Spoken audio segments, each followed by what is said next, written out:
Afternoon, Superintendent, board members, and senior staff. Notice I did not say good afternoon. AALA school-based administrators are tired of being sitting ducks, as many of them are telling me.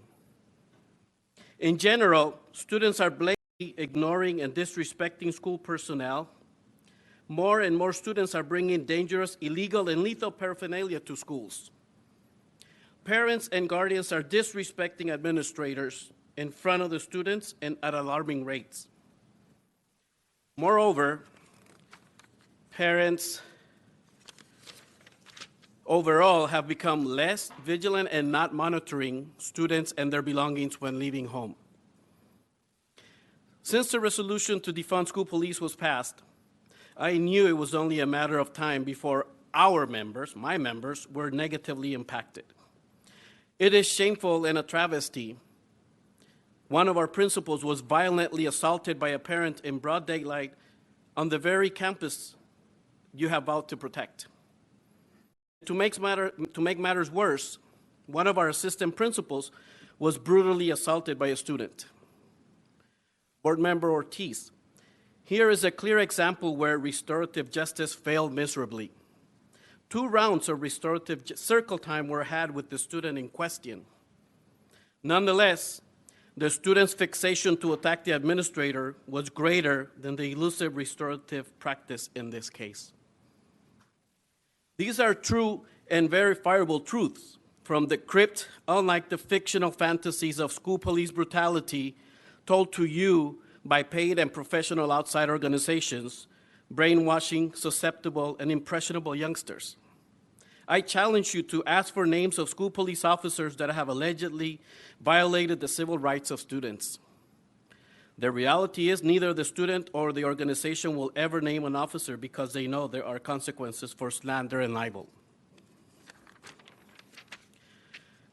Please be more judicious of the boisterous and disrespectful students that come before you with prepared statements, professional money-making adults with no educational background.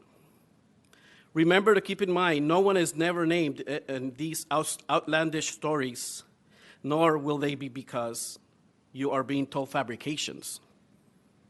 In the meantime, AALA members are experiencing acts of violence like never before. Schools are being burglarized and vandalized. And according to the news, 45 district buses in a single yard had their catalytic converters stolen. The revenue being lost and the harm to school communities given the lack of after-hours patrolling on evenings, weekends, and holidays is adding up quickly.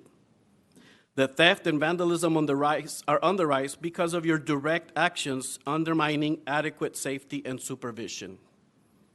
Moreover, our members cannot be subjected to receiving calls from the watch commander in the middle of the night because an alarm has been triggered or because the bells are ringing.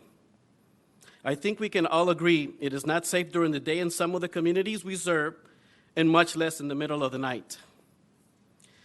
Please, our administrators and school communities want and need safe school communities, both indoors and outdoors.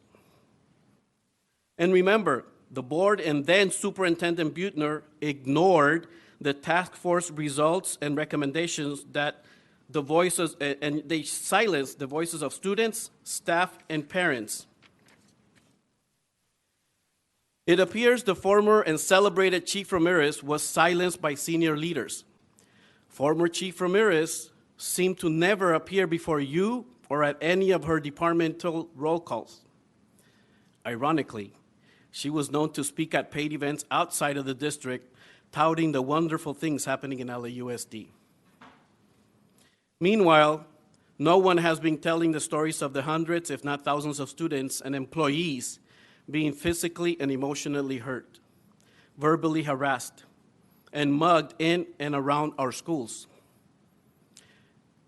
What is it going to take to stop enabling those outside groups coming here and yelling at whoever listens?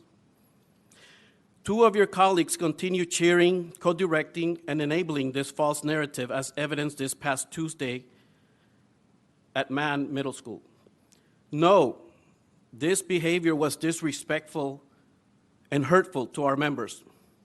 I understand we work at the pleasure of the board, but the way some of your colleagues behaved sent a clear message of not caring for students, staff, and district assets. Our district and staff deserve to be safe and the authority to select the safety model that will best meet the needs of their school communities. Safety matters. It's important, and it is not happening right now around the district. Please listen, board members, since you set policy. You need to revisit and fix what was wrongly done in 2020. Do not fall victim to the actions of the board in 2020 when the voice and input of families and staff was ignored. On a similar vote, listen and honor the 71% of parents and most of your labor partners supporting a 1-week Thanksgiving break and a 3-week winter break for the next 3 years. Do not ignore it. Do not put it aside. Accept it. Respect it. AALA members have kept the schoolhouse doors open despite natural disasters, bomb threats, and work stoppages.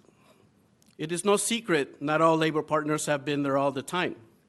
And while it is important, we all work together, some of our labor partners have gone astray of their core mission of teaching, reading, numeracy, and critical thinking under the guise of social justice when it is not.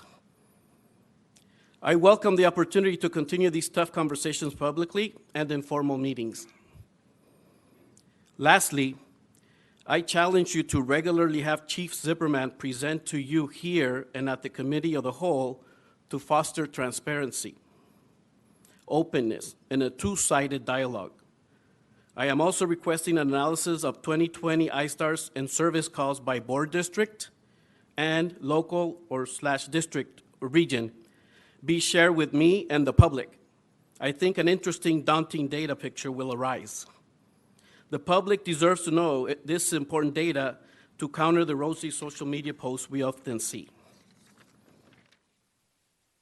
Thank you.